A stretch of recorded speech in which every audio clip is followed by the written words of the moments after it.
Hi అండి, నమస్తే. Welcome to కల్పన వంటశాల. ఈరోజు మన వంటశాలలో ఎగ్ పొరట్ని చాలా ఈజీగా ఫాస్ట్గా చేసేసుకుందామండి. నూనె కాగిన తర్వాత కొద్దిగా ఆవాలు, కొద్దిగా మినపప్పు వేసుకుందాం.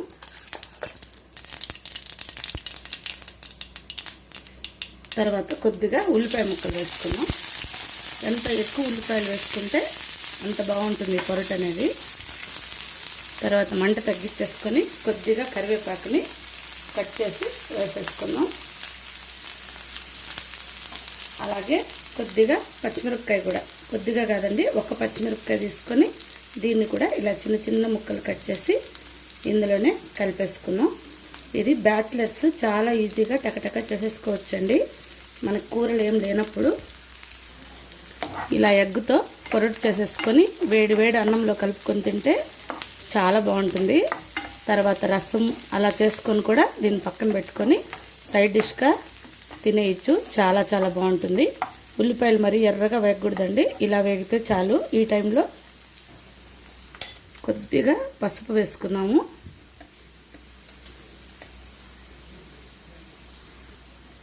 పసుపు వేసిన తర్వాత కలిపేసుకున్నామంటే పసుపు అనేది ఈవెన్గా పడుతుంది మనకి ఎగ్ పొరటుకి. ఈ టైంలోనే వేసేసుకుందాం. తర్వాత మనం తీసుకునే ఎగ్స్ని బట్టి మనకి సాల్ట్ అనేది కలుపుకోవాలి. ఈ టైంలోనే సాల్ట్ వేసేసుకొని కలుపుకుంటే ఎగ్లో మంచిగా మిక్స్ అయిపోతుంది. ఒకసారి కలిపేసుకుందాం. కలిపిన తర్వాత మనకి ఎన్ని ఎగ్స్ కావాలనే దాన్ని బట్టి మనం ఎగ్స్ని పగలగొట్టి ఇందులో వేసుకోవాలి. నేనైతే 4 ఎగ్స్ తీసుకొని వేసేసుకుంటున్నాను.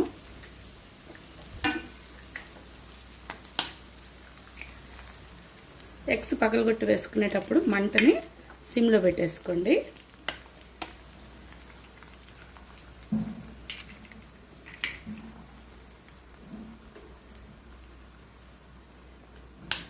చాలా ఈజీ అండి. చిన్నపిల్లలకు కూడా మనం నేర్పించేసామంటే మనం లేనప్పుడు వాళ్ళు చాలా రుచికరంగా, చాలా టేస్టీగా, చాలా ఇష్టంగా తింటారండి.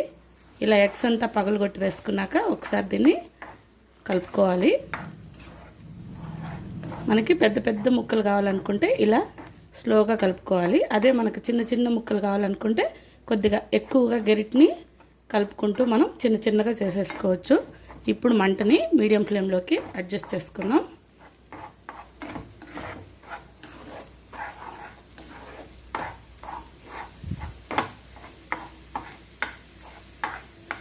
రైస్లో కలుపుకొని తినాలంటే చిన్న పీసులుగా మనం దీన్ని కలుపుకోవాలి.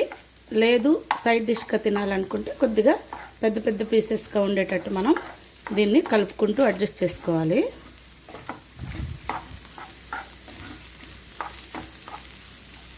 ఇలా బాగా కలిపేసుకోవాలి. ఎగ్ మొత్తం వేగిపోయిందండి. ఈ టైంలో మనం ఉప్పు కారం అనేది చెక్ చేసుకోవాలి. కారం తక్కువ ఉండాలనుకుంటే ఇలా పచ్చిమిరపకాయ సరిపోతుంది. లేదంటే మనం చివరిలో కొద్దిగా కారం పొడి వేసుకుంటే కూడా ఇంకొద్దిగా స్పైసీగా ఉంటుంది. ఈజీగా చేసుకోవాలంటే ఇంతవరకు సరిపోతుందండి. ఇందులో కొద్దిగా ధనియాల పొడి ఇష్టం ఉంటే వేసుకుంటే బాగుంటుంది. మీ ఇష్టం అండి. మీకు సింపుల్గా చేసుకోవాలనుకుంటే అంతవరకు స్టాప్ చేసేయండి. లేదంటే కొద్దిగా కారం పొడి, కొద్దిగా ధనియాల పొడి వేసేసుకొని దీన్నంతా ఒకసారి కలిపేసుకోవాలి. మీకు ఇష్టమైతే గరం మసాలా పొడి కూడా వేసుకోవచ్చండి. అన్నంలో కలుపుకొని తినడానికైతే కొద్దిగా కారం, ఉప్పు అనేది కొంచెం ఎక్కువ వేసుకొని చేసుకుంటే మనకు అన్నంలో కలిపినప్పుడు కరెక్ట్గా సరిపోతుంది. సైడ్ డిష్కి అయితే ఎంత కావాలో అంతే మనం ఉప్పు కారం అనేది వేసేసుకోవాలి. దీన్నంతా ఒకసారి ఒక అర నిమిషం కలుపుకుంటే చాలండి. ఈ కారం అనేది బాగా మిక్స్ అయిపోతుంది. మంట తగ్గించేసుకొని చివరిలో కొద్దిగా కొత్తిమీర వేసేసుకోవాలి. కొత్తిమీర ఉంటే వేసుకోండి, లేదంటే కంపల్సరీ ఏం లేదు. వేసేసిన తర్వాత ఒకసారి కలిపేసుకొని స్టవ్ ఆఫ్ చేసేసుకోవాలి. స్టవ్ ఆఫ్ చేసుకున్న తర్వాత దీన్నంతా మనం సర్వింగ్ ప్లేట్లోకి తీసేసుకుందాం. ఇలా ఒట్టిగానే స్పూన్ వేసుకొని తినేస్తే కూడా ఎంతైనా తినేస్తామండి. నేను ఇక్కడ 4 ఎగ్స్ చేశాను కదా, 10 ఎగ్స్ అయినా మనం ఈజీగా తినేస్తాము. సో దీన్నంతా ఇలా సర్వింగ్ బౌల్లోకి తీసేసుకుందాం.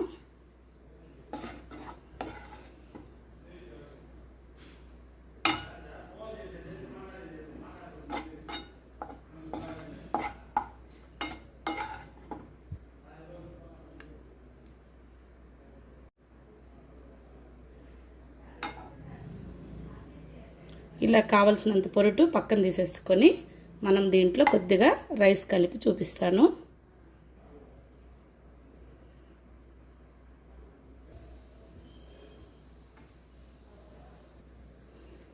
ఈ విధంగా పొరుటు చేసేసుకొని అన్నం కలిపి మనం లంచ్ బాక్స్గా పిల్లలకి పెద్దవాళ్ళకి ఆఫీస్కి కూడా మనం పంపించేయచ్చు. రైస్లో ఉప్పు వేసుకొని ఉడికించుకుంటే ఇప్పుడు ఉప్పు అనేది వేసుకొని అవసరం లేదు. లేదంటే ఇందులో కొద్దిగా సాల్ట్ మిక్స్ చేసుకోవాలి. కొద్దిగా వేసుకుందాం. పొరుట్లో ఉప్పు ఉంది కాబట్టి రైస్కి తగిన విధంగా ఉప్పు వేసేసుకొని మొత్తం మిక్స్ చేసేద్దాం. ఇలా కొద్దిగా ప్రెస్ చేస్తూ మనం అన్నానికి ఎగ్ పట్టే విధంగా లైట్గా కలిపేసుకోవాలి. మీకు ఇంకా కొద్దిగా కారం కావాలనుకుంటే స్టవ్ వెలిగించుకొని కొద్దిగా కారం పొడి వేసి మరో 1/2 నిమిషం ఈ రైస్ని మనం ఫ్రై చేసుకుంటే ఇంకా బాగుంటుంది. కానీ రైస్ని ఎక్కువ ఫ్రై చేసుకోకుండా ఇలా ఈ విధంగా మనం తినడం అనేది ఆరోగ్యానికి కూడా చాలా మంచిది. ఇలా మొత్తం ఉప్పు వేసి కలిపేసుకున్న తర్వాత మనం దీన్ని లంచ్ బాక్స్లో పెట్టించేయచ్చు.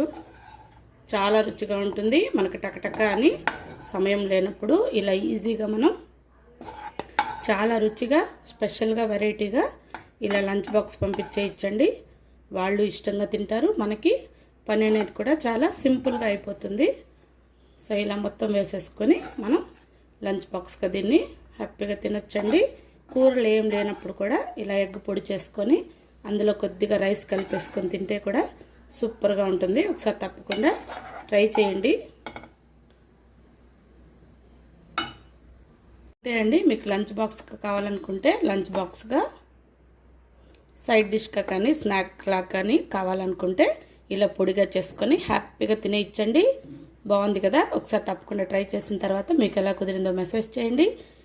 మా ఛానల్ని ఇప్పటివరకు సబ్స్క్రైబ్ చేసుకోకపోయినట్లయితే, మా కాదండి మన ఛానల్ని ఇప్పటివరకు సబ్స్క్రైబ్ చేసుకోకపోయినట్లయితే తప్పకుండా సబ్స్క్రైబ్ చేసుకోండి. సబ్స్క్రైబ్ చేసుకొని నేను చేసే వంటలన్నింటినీ ఫాలో అయ్యి మీరు కూడా టేస్టీగా ఇంట్లో తయారు చేసుకోండి. మన ఛానల్లో మిగతా రెసిపీస్ అన్నీ కూడా ఉన్నాయండి. అన్నీ కూడా ఒకసారి చూసి మీ అభిప్రాయాన్ని తెలియచేయండి. మరో టేస్టీ రెసిపీతో మళ్ళీ కలుద్దాం. Thank you for watching. Bye అండి.